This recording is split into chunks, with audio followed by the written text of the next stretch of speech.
Hi, it's me again with Corel Draw Tips and Tricks. Pretty cool design, pretty easy to draw. And if you will take a screenshot of this right here, it might help you. We're going to start with a square. I'm going to put P, really doesn't matter in this case, but I want it to be 10 inches because that's going to be pretty important. Now I'm going to draw a 2-point line from that corner to that corner because I only want to do this part right here. Now I want to do a 2-point line, and I'm going to put it right here, and I'm going to Control D and make a duplicate. And the thing about it, we could make it 10 inches, and we could nudge that second line to the other side. Now, Shift select the other line, so we have two objects selected.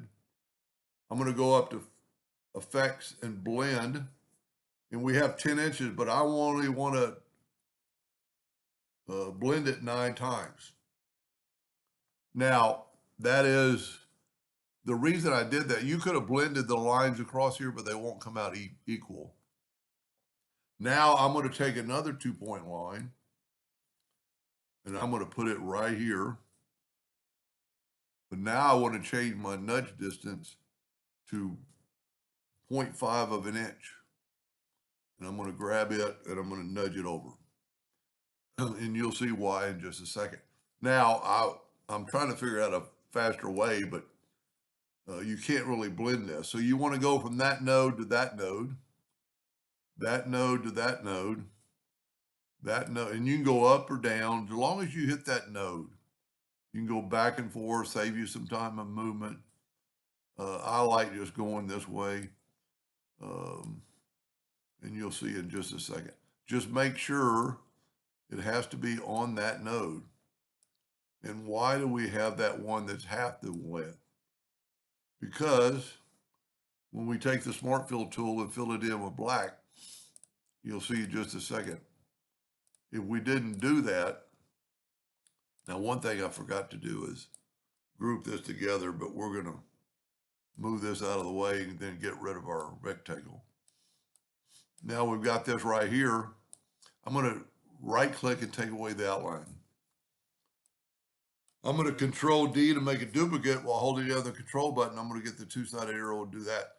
That's why we did the half line, because now it's a full line.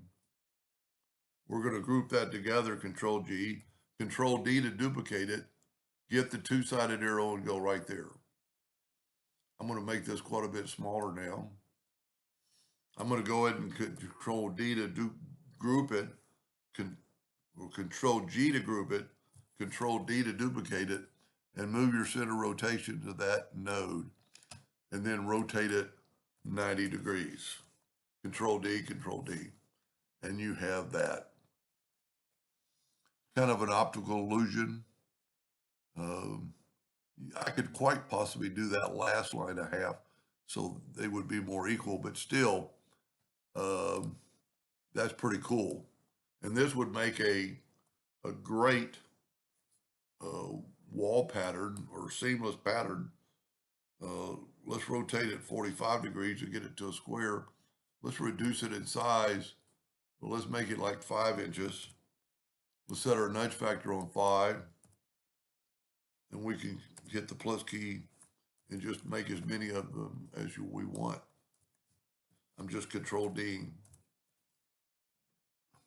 That's pretty cool. Anyway, hope that gave you an idea or two, and thank you for watching.